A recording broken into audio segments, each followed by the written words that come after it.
Welcome to Whitetail Rendezvous Podcast, hosted by Bruce Hutchin, and episode number 153.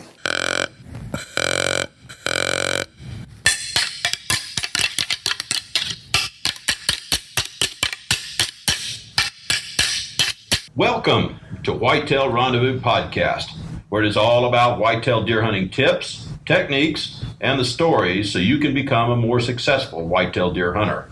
And now your host, Bruce Hutchin. We're heading back up over the border to Canada and connecting with Rocky Russo. Rocky's about 45 years old and has been hunting since he was 5.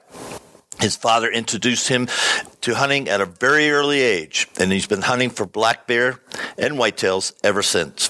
Since the days of our first deer camp, I've been hooked to this wonderful sport and passion. The connection it creates with family and one's inner self is priceless. I started guiding by the early age of 14 and haven't stopped. 6 years ago, I bought an outfitter out in Saskatchewan, Steep Banks Outfitting, and the dream that I've always had became real. I started working Primal Instinct TV show, and the adventures have continued. Welcome to another episode of Whitetail Rendezvous.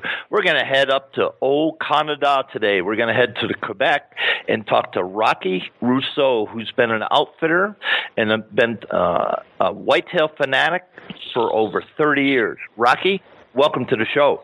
It's a pleasure. Thank you, Bruce. Now, Rocky, I'd like you to just to let the listeners know if they hear something that they want to follow up with or they want to get in touch with you, how's the best way to do that? The best way is to either check us out at Steep Bank Outfitters on Facebook, and they can call me at 514-835-4115 or leave us a message on Facebook the way you did. And we like to communicate with our friends, like we consider them, everybody's a friend to us. That will be the best way to get a hold of us. Okay, and the Facebook page again? It's Steep Bank Outfitters. Steep Bank? Outfitters, yes. And that must be in Saskatchewan someplace. Yes, we're in northern Saskatchewan. Okay, is that up by the Swan Hills or the Swan Range? No, we're like basically an hour and a half from north of Prince Albert in a place called East Trout Lake. So how the heck do I get up there? Did I fly in? Do I take a canoe or train or what? You can do both, actually, but no. You fly into into Saskatoon. We usually pick up everybody at Saskatoon, and it's like a 3-hour drive to our main camp, which is in East Trout Lake. It's a nice little place. Just on there's a lake, can hunt, fish, and we got a bit of Wi-Fi so people can stay connected a bit if they want. That's how we get everybody in. Now, are we hunting ag land, or are we hunting the bush, or a combination of the two? It's a combination of the both. We have access to 180 square miles of prime land. It's a mix of boreal forest and some cut lines. So, our outfitter in particular hasn't been hunted much in the last 10 years. It's been hunted at 20% only. So we only take 20% of the capacity of all our tags that we can take in. Wow. And now, are we hunting crown land, or is this privately held? It's both. There's a mix of both, because we're the only outfitter that's able to hunt a park. So in the park is only access to us. There's nobody else. So tell me about the park. What's the name of the park? It's called the Steep Bank Park, National Park. And it's open, especially like for bear. We have access to hunt it until the May 31st. And come for whitetail, it's the same thing. So we can hunt that park until October 31st. So it gives us different access. There's a lot of it's really not disturbed. It's a lot of trophy bear and trophy deer that are in there, a lot of it. Okay, let's just stay right up by camp now on East Trout Lake, right? Yes. Okay, is there any trout in East Trout Lake? Yes, there's two lakes that are connected together, and amazingly enough, even though they're linked, there's one lake, there's only lake trout. And in the other lake, there's only like northern pike and walleye. And it's pretty good. There's a lot of very easy in the month of May and early June to easily catch a 10 to 20 pound lake trout easily. Oh my goodness! Yeah, that makes it just by casting. It's usually you got a troll for them, but it's pretty cool. All our hunters like to, once they tag out in there, they like to go fishing a bit, and it makes it fun. Now, how many bears can I kill? Can I take 2 bears, or is it a 1 bear? No, it's 1 bear per client. And most of the time, because we're very little people in camp, we kind of sit with all our clients. So it's like a privately guided hunt. So we give the understanding, we try to explain to them, we try to take a real mature boar, to try to make people understand that, the bear is when we harvest a bear, he's basically at his full potential. So his molars and everything are pretty worn down. Yeah, we're trying to give him an opportunity because we have a lot of cinnamon, or like you say, blonde bears they call them. Everybody has a different term for them. But we're trying to, everybody sees a cinnamon bear, and even though he's on an average 200 pounds, they want to harvest him where he's nowhere near to his potential. So again, we try to sit with our client and make them understand, listen, he's still young, and people like that because it's not really about, and the way we make them hunt is a bit different. We only hunt on ground blinds. That's it. There's no tree stand? No tree stand. Obviously, if the client says, listen, I prefer in a tree stand. The reason why we try to hunt on the ground blind is the field is different. You get to see a 400, 500 pound black bear at 10 yards. It's completely different. You learn to respect that animal really fast. You learn to realize it's really different. Everybody tries to, put on the tree stand and 50 yards away, and no, we try to do it different. It's mostly bow hunting. How close am I? You on an average, you're looking at 15 yards. Okay, so I'm looking at a bear, 400 pounds, 300 pounds, 500 pounds. Yes. And he's 15 yards away, and he's eating carp or whatever we bait him with, right? Exactly. And, we try to get that feeling to make him, it's that rush that we're talking about, try to understand really. It's different because what happens is when you're on a tree stand, even though I was brought up as a rifle hunter, right, it's cool. But just sitting there and visualizing this animal with such mass at 10, 15 yards is unbelievable, The rush is it's a rush at the beginning, and some people get nervous. I've seen clients break down, okay? Men, they call themselves, but... Yeah, right. I think I might have to change my my jeans when I came out. But it's different, it gives a different aspect, and it also better they better understand, what it's, what they're doing, we're all about the respect of the animal that we harvest, So. Now, if I'm archery hunting with you, or in my case, I hunt with a crossbow. So I'm sitting here with my crossbow. Do you have a pistol? Do you have a? Yes, we always carry I carry a shotgun, a defender, or there's always something, because you never know.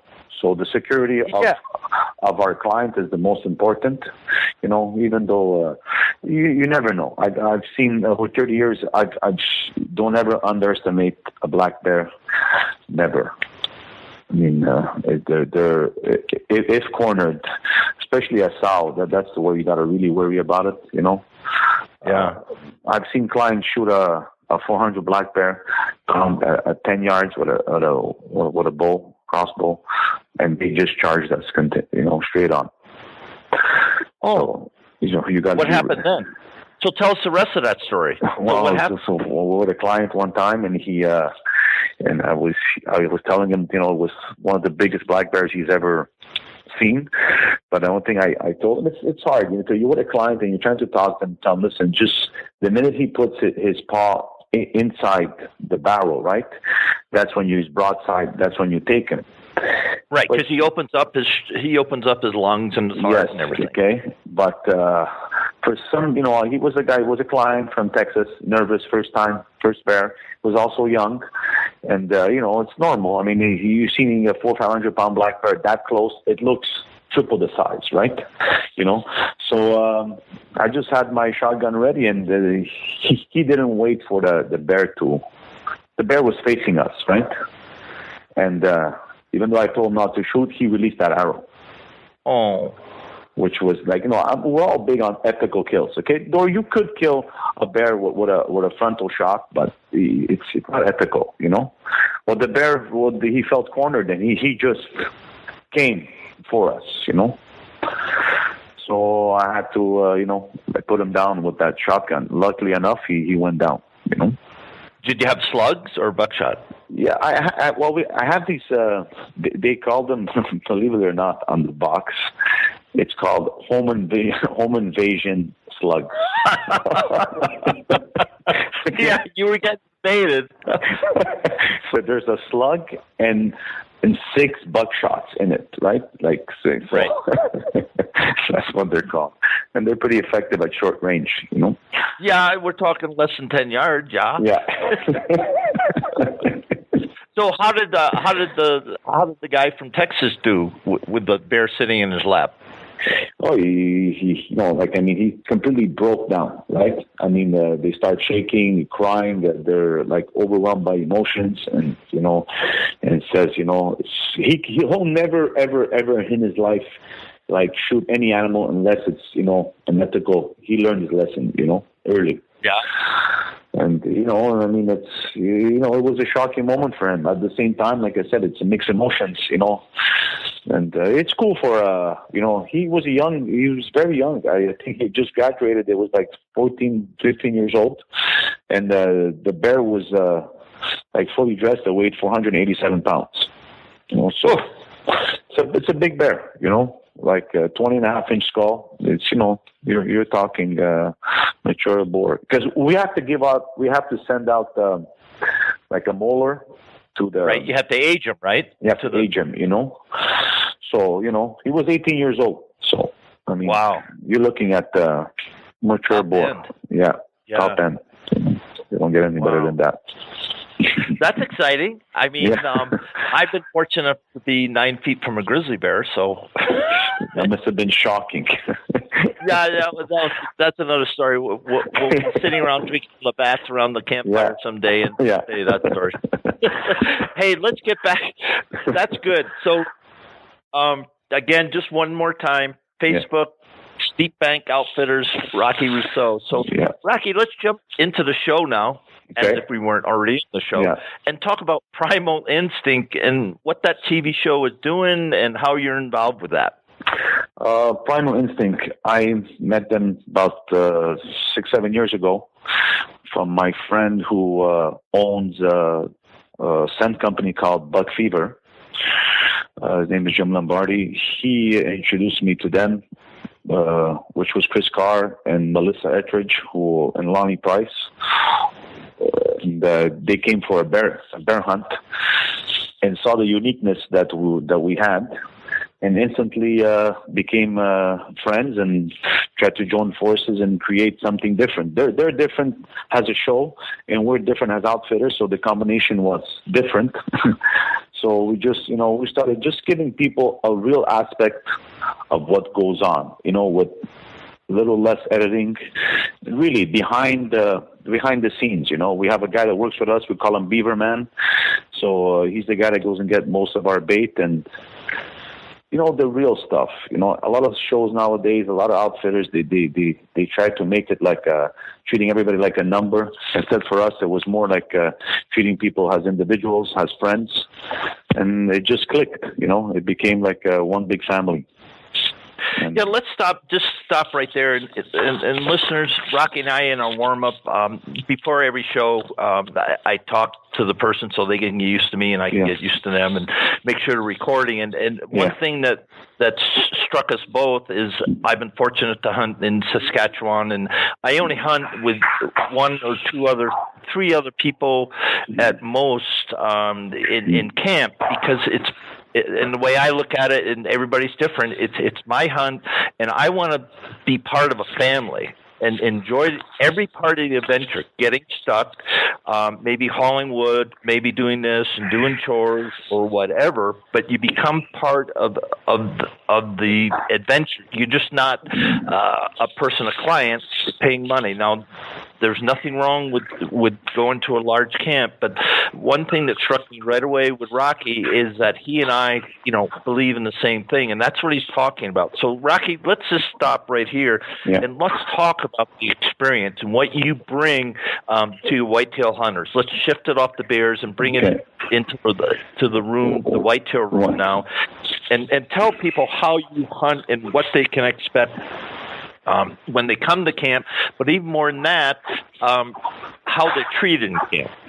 Well, for us, the difference makes is that we try to create, as we say, like an old deer camp experience where we all started at, so we usually 4 or 5 people at max, usually with 4 people.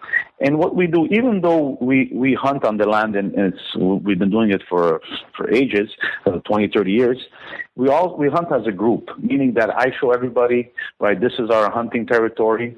And if I put you in a spot, right, it's not set in stone. A lot of outfitters, what happens, they put you in this spot, and you're basically a puppet. They pay on an average of $5,000 US to go hunt whitetail in northern Saskatchewan, and the guy's told, you can't move. Listen, I know my stuff, but at the end of the day, if we work as a team, we can be more successful. So we're hunting as a group. We analyze everything. We analyze the spots. We analyze, the transition zones together. We sit with everybody. We try to make everybody as comfortable. And, we're hunting as a group together. I'm not giving individual orders, It's like we're at deer camp every weekend. That's how it is, Everybody comes back with the stories, but we're hunting as a group. The stronger we are as a group, the more we would prevail in harvesting mature whitetails and the most of our memories. That's what we're trying. That's what we're different. Yeah, because memories last forever, and it's great to have a trophy on the wall. And I've had some great hunts, but it's the people I can remember. And I literally did get stuck in Saskatchewan going into the blind, and we spent, we chainsaws. I mean, it was ugly. Yeah, it's making the guy participate. But I remember that. Here it is, 20 years later, and I took a nice pup, but I'm thinking, that was so much fun. It was 20 degrees below, and I'm going, are we going to get out of here? And this radio wouldn't work. I mean, it was all jacked up. So we had fun.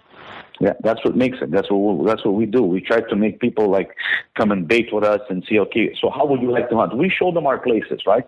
So we tell them, listen, this is a couple of places that we're going to hunt. But what do you think? So when people are involved, it looks like they're not really hunting on an outfitter, right? They go there and they say, well, listen, I really hunted for this deer. I didn't just put myself in a field or in a transition zone and stand there because this outfitter told me to stay there, right? So we give them the experience, or sometimes we take our clients and we go rattle, just to change it up instead of sitting all day, We do stuff, rules are made to be broken. And that's how we create experiences for everybody. It's not because you got to sit all day. Yes, you're going to be successful sitting all day, but you're also going to be successful. Like we've gone in to a stand and saying the wind is not right. Well, I went in anyways, and we've harvested giant whitetails, So who says that rules weren't made to be broken? Let's talk about, lessons learned and how you can take the lessons that you've learned for over 50 years of hunting whitetails in Canada and then share them with guys like me or ladies that come up or kids that come up. Tell us, some of these lessons that if you learn them, you're going to become a better whitetail hunter. Yes. Some of the lessons I've learned is one, most of all, is patience. You got to be patient. There's everybody. No matter when you go into the woods, and it's patience. Nothing happens like really. If you're lucky enough that you're gonna harvest an animal at the crack of dawn, or 30 or 50 minutes before sunset, that's fantastic. But never really happens like that. It's more being patience is the number one thing I can say, and enjoy the moment that you are in the woods, in your tree stand, in your box blind. Enjoy it, because it's, yes, it is about the animal, but at the end of the day, it's about you having that connection, with enjoy it, because we never tend to live the moment, You're always trying to say, well, tomorrow's going to be a better day, but live that moment. That's the lesson that I've learned the most in almost now 30 years of I'm 45, 30 years of guiding. It's patience and enjoying the preparation. It's not about the kill. It's about the setup, checking the cameras, and sharing the stories at camp. Enjoy those moments, because those are the moments that we will always cherish for the rest of our life. And if a trophy comes along and we kill it, well, that's just a cherry on the cake. And what kind of trophy class Boone and Crockett or Pope and Young bucks do you typically see? I'm not saying harvest, but up on your concession or your outfitting area. Well, Saskatchewan is known for what we say, land of the giants, right? I mean, there's obviously a lot of big mature whitetails, and then again, to put an actual score on it, it's pretty hard, but I would say in general, you're looking at an average 150 class continuously most of the time, and then it's very easy to have a group of 4 guys and 2 guys kill a 170 plus class deer. It's just different. They mature differently. It's the genetics that they have that make it. It's a real venture to hunt Saskatchewan. The cold weather, the rut, you never know what's going to come up when it's really cold. Now, how cold is it when you're hunting during the rut in Saskatchewan?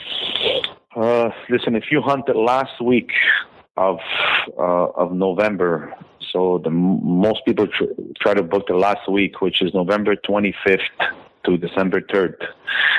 And it's gone anywhere from, I say minus 15 below Celsius to minus 40. So, I mean, you got to be tough. Yourself, you hunted in Saskatchewan. You got to be tough. You got to hang in there with the box blind heater, and it's tough. It's not for the really not for the weak. It's very, very hard. And I'll just throw this out. Mentally, it was one of the hardest hunts that I ever did, and I didn't do anything. I walked into a blind, and I sat there from 7 o'clock, 7:30 to 3:30, 4:30, dawn to dark, and it was 20 degrees below zero. Yeah, and in the first mature buck. And fortunately, it was a nice buck. The first one to come by, I shot him because I wasn't going to. My patience was gone, Rocky. It was gone. But that's the only thing I would say to any listener. If you're going to hunt in Saskatchewan or any place north of the border in that time of year, it's a mental game. It's not a physical game. Yes, you're right. Plenty of clothes, you're going to stay warm, but it's just the pressure that you feel from being it's so cold that it wears you down. No question about it. Yeah, you're right. And especially if you're hunting with a bow, that's a complete different challenge. But again, it just makes it different. It's just another something on the bucket list to do. It's different. And I find it's hard to beat Saskatchewan whitetails. Very hard. They got the mass, they got the body size. Their dark horns are unique. The whole adventure is completely unique. So tell the folks on a mature whitetail, 4.5 years or older, how much is he typically going to weigh? In Saskatchewan, you're averaging anywhere between 275 to 350 pounds. They're very big. They're very, very big. A mature whitetail that's healthy.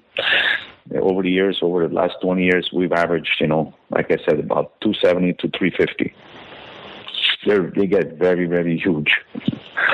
especially the old mature bucks. And even though Saskatchewan has had some rough winters in the last, now it's getting better, but a couple of years ago it was really, really rough. The winters were really bad. But even then, we were averaging deer in the 220 to 270 range. So it's never, I harvested a deer this year after we finished camp. We had 2 days to hunt. So there's some places we hunt, and I harvested a pretty decent whitetail, and he weighed empty. He was like 305. So. And the thing is, with a large body deer, the horns just kind of shrink, and it's hard to. If you never experience that, you can look at all the pictures, but until you see one of those blocky, stud bucks coming through the bush, you go, oh my goodness. Yeah, it really does. Yeah, you're right. The body takes away the real size of the look of the horns of himself. And it's, instead of having ground shrinkage, when you get there, you realize, holy smokes, he's really bigger than I thought. Well, yeah, I agree. So, I hope all listeners, and Rocky said this earlier, have it on the bucket list to get up, north of the border, because there's no hunt like it in North America. There isn't. Let's talk about the biggest lesson that you learned as a kid that stayed with you all these years, for over 30 years, about hunting. Once again, it's my dad introduced me to this since I was very, very young, and it's really don't forget, all of us, especially I've started at a deer camp, and now I hunt mostly Saskatchewan, but every year I don't forget my roots. I always go back to the same place where I started my first deer hunt. It's not forget where it all started, because that's the true foundation of hunting. It's the true passion. It's something that runs through your blood. It's hard to explain. It's like you're playing a game of chess continuously with a mature whitetail. And mature whitetail can be, depends where you hunt. In Quebec, we have decent deer, but not really as big as Saskatchewan. It's a trophy is in the eye of the beholder for yourself. And don't forget where it all started. That's the biggest lesson for me. I always, no matter what happens, I stay humble and always, to my roots, where it all started. I always try to go back to the same place and have that same weekend. I bring my son and try to teach him what my father taught me. And it's just, don't forget where it all started. Everybody wants to kill a trophy whitetail. Everybody wants to kill a 170, 180 class. But it's not really about that. It could be a doe, it can be a spike. It's that memory that we create where we started. For me, that's the biggest lesson in my life, to stay humble and stay to my roots where it all started. As an outfitter, what is one thing that you wish all your clients brought with them to camp? Now, it might be gear, it might be anything. It's kind of a big open question there, but what do you the client that turns out to be, quote unquote, the best client brings what to camp? An open mind, and it's hard to, it's a lot of clients, we're in Saskatchewan, or any client that comes to a camp and it's a paid hunt, right? They forget that they think I have deers in a cage, right? That they're just standing there waiting for them to come. When they come an open mind, like I said, it's like breaking the ice. If they come like they're going to deer camp, and we're going to try our best to make them have a hunt of a lifetime. So, and it's communication. If they have an open mind and they want to communicate, and I know exactly what they want, I'll make them have an experience that they're never going to forget. So I would say an open mind would be the greatest thing they can bring. Now, you hunt predominantly during the rut, or do you hunt September, October, November? Tell us about the seasons that you hunt. We mostly hunt basically like pre-rut. So mostly, let's say like late October. We don't hunt much right now in September. We mostly do a lot of like elk hunting and moose hunting in September in Saskatchewan. We're mostly booked in November. We try to hunt the whole month of November. And that's just how our clientele base just came. So we kind of follow and try to give them the best experience possible. For myself, I like to hunt late November. I've always been successful in Saskatchewan late November. But it all depends when they're, it all depends. We kind of follow the clientele and we try to give them advice. Depends on the opportunity that they have to come. But most of the time it's late October and through the whole month of November. Let's talk about, we're getting near the end of the show, Hunters for Hope. Yeah. What's that program?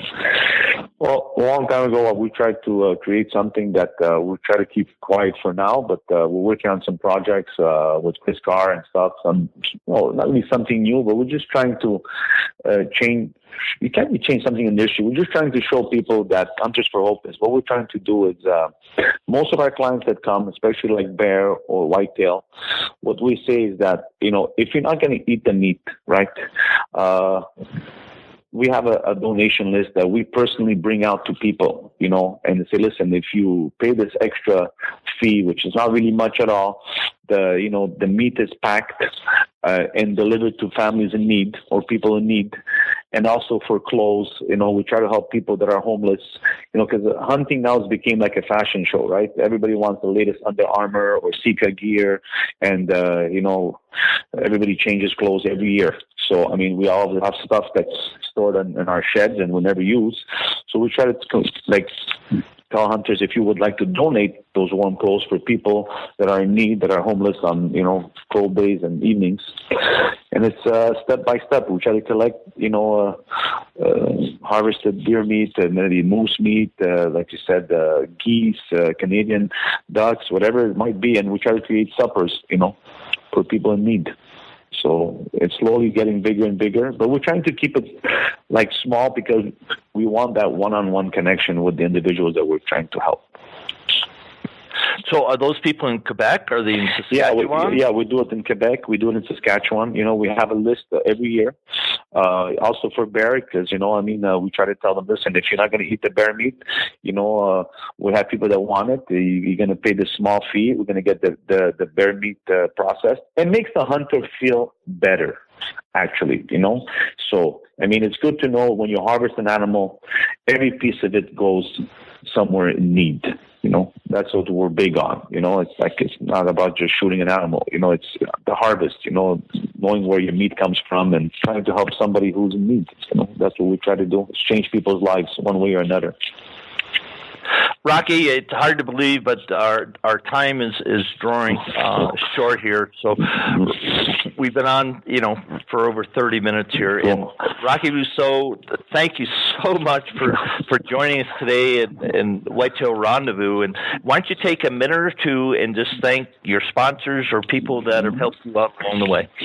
Well, first of all, Bruce, I'd like to thank you for having me. A real pleasure. I hope one day we can do it again and have you at one of my camps. You'll be an honor to have you there. And big shout out to Primal Instinct. Also my buddy Rod, who owns Trillium Quivers and Sword Sights. And that's about it. Steve Bank Outfitters, if you want to live an experience, get a hold of us. Facebook or give me a call at 514-835-4115. And we can obviously make you live a hunt of a lifetime, And once again, it was a real pleasure to be with you, Bruce. And anytime, you're welcome. Rocky, again, thank you on behalf of the Whitetail Rendezvous Nation for just giving us a brief glimpse of what it's like to hunt north of the border. And I look forward to having you on again, and we can get down and get gnarly with tips and strategies, and how you put mature bucks on the ground, because it's even though there's big bucks, they're hard to come by in Canada. I know that for sure. It's different, man. If you come to Saskatchewan, get ready to face the cold, and you never know. At any second, the 170 class can come out of nowhere. That is for sure. Really the land of the giants, and that I can guarantee you. You're never going to see deer like you're going to see in Saskatchewan, guaranteed. And that is guaranteed from this guy's eyes. Been there, and I look forward to doing it again. So, Rocky, thank you for being a guest. Thank you. As your host at Whitetail Rendezvous, I want to thank each and every one of you for spending your time with us today. I look forward to sharing with you in the next episode more whitetail hunting tips, techniques, and stories. Until then, keep the sun at your back, the wind in your face, and always be patient. If you have any tips, comments, or suggestions, or what we can do to improve, because we're here to serve you, let us know. Thanks for listening to Whitetail Rendezvous Podcast at www.whitetailrendezvous.com.